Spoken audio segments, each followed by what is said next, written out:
20장. 하늘나라는 이렇게 비유할 수 있다. 어떤 포도원 주인이 포도원에서 일할 일꾼을 얻으려고 이른 아침에 나갔다.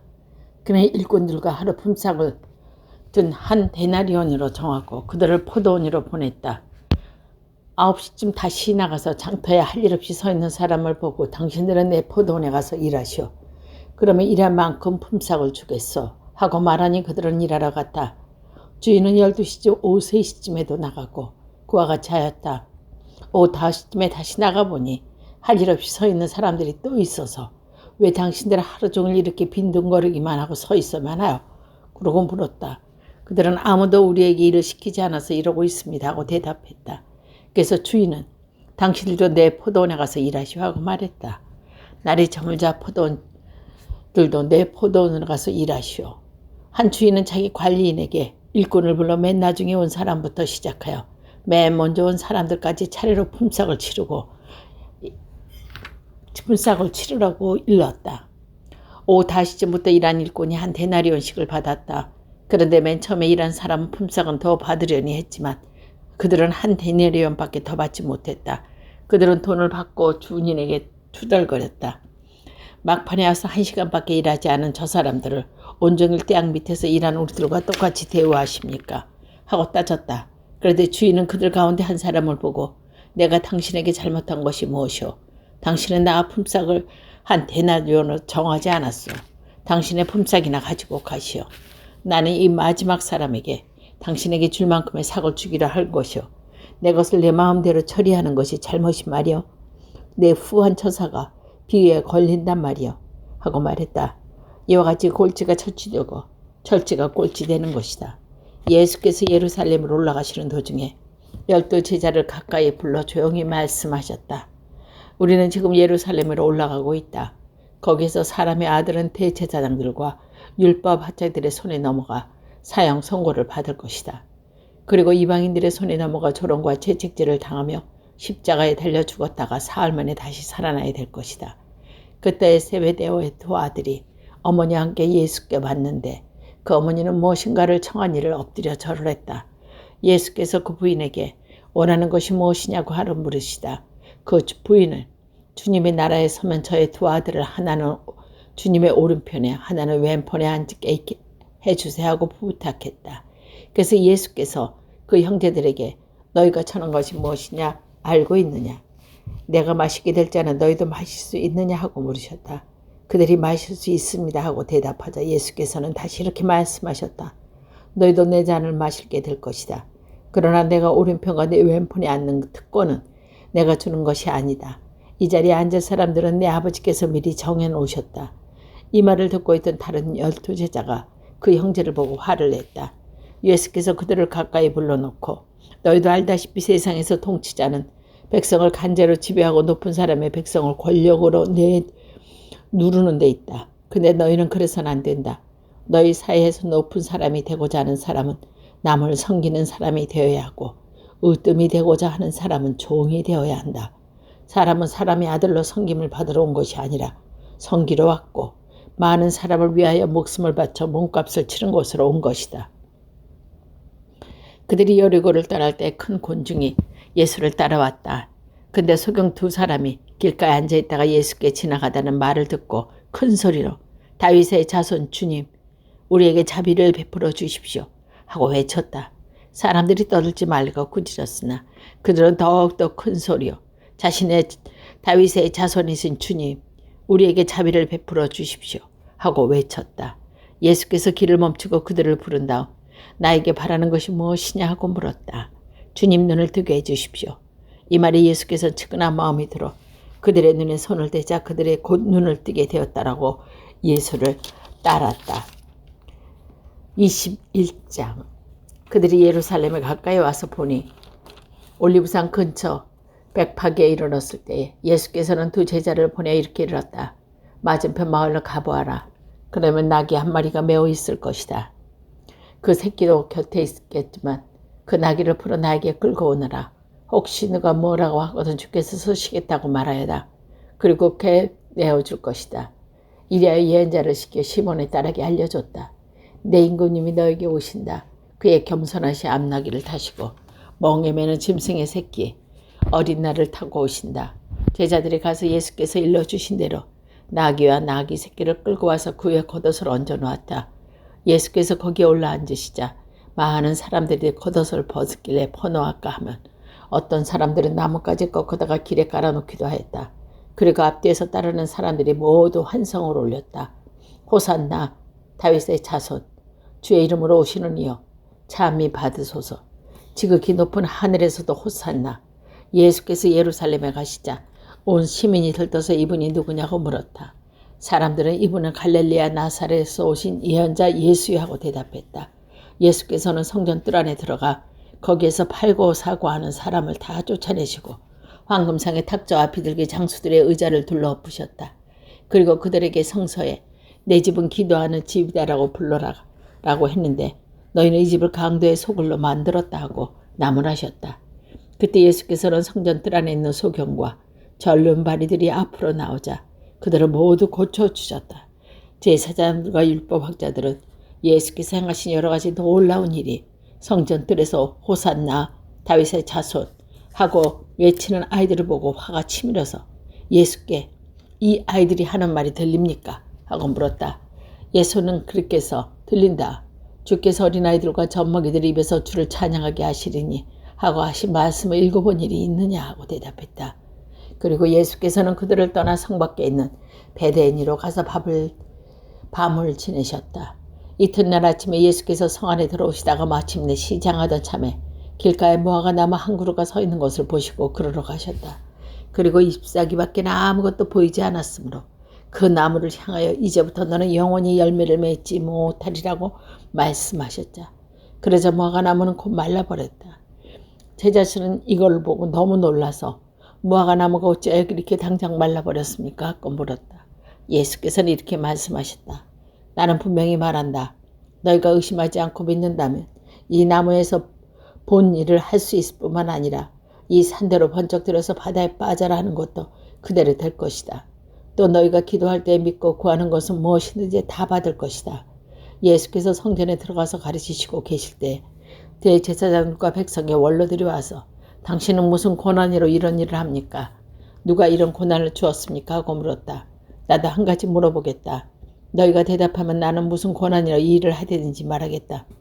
요한은 누구에게 고난을 받아 세례를 베풀었느냐? 하늘이 준 것이냐 사람이 준 것이냐 하고 반문하자 그들은 자기들끼리 그 고난은 하늘이 주었다고 하면서 왜 그를 믿지 않느냐고 한 것이고 사람이 죽었다고 하면 모두들 요한을 예언자로 여기고 군중에 가만히 있을 아닐 터이지 하고 의논 끝에 모르겠습니다 하고 대답했다.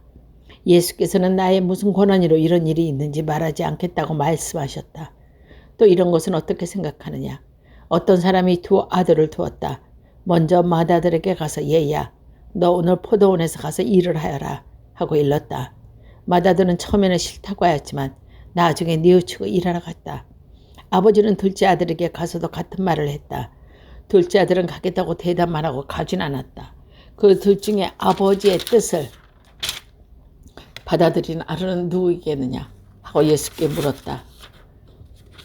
그러나 그들이 맏아들입니다 하고 대답하자 예수께서 이렇게 말씀하셨다. 나는 분명히 말한다. 세리와 창녀들이 너희보다 먼저 하나님 나라에 들어가고 있다.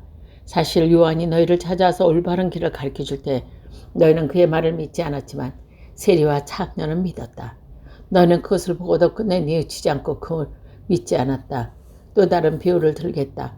어떤 지주가 포도나 하나 만들고 올라 울타리를 둘러치고는 그 안에 포도즙을 짜는 큰 화학을 파고 망대를 세웠다. 그리고는 그것을 소작인들에게 도지로 주고 멀리 떠나갔다. 포도철이 되자 그는 그 도저를 받아 오라고 종들을 보냈다. 그런데 소작인들은 그 종들을 붙잡아 하나는 때려주고 하나는 죽이고 하나는 돌로 쳐 죽였다. 지주는 더 많은 종들을 다시 보냈다. 소작인들은 이번에도 그들에게 똑같은 짓을 했다. 주인은 마지막으로 내 아들이 알아보겠지 하고 자기 아들을 보냈자. 그런데 소작인들은 그 아들을 보자 저자는 상속자다. 자 저자를 죽이면 그자 차지할 포도는 우리가 가로채자 하면서 서로 짜고는 그를 찾아 포도원 밖으로 끌어내서 죽였다. 사람들이 이렇게 대답했다. 그 악한 자들은 모조리 죽여버리되 예수께서 그들에게 이렇게 말씀하셨다. 너희는 성서에서 집 짓는 자들이 버린 도에 모퉁이의 머릿돌이 되었다. 주께서 하신 일이다. 우리에게는 놀랍기만 하게 보였다. 한 말을 읽어본 일이 없느냐. 잘 들어라. 너희는 하나님의 나라를 빼앗을 것이며 도저를 잘 내는 사람들이 그 나라를 차지할 것이다. 그리고 그 돌 위에 떨어지는 사람은 산산조각이 날 것이다.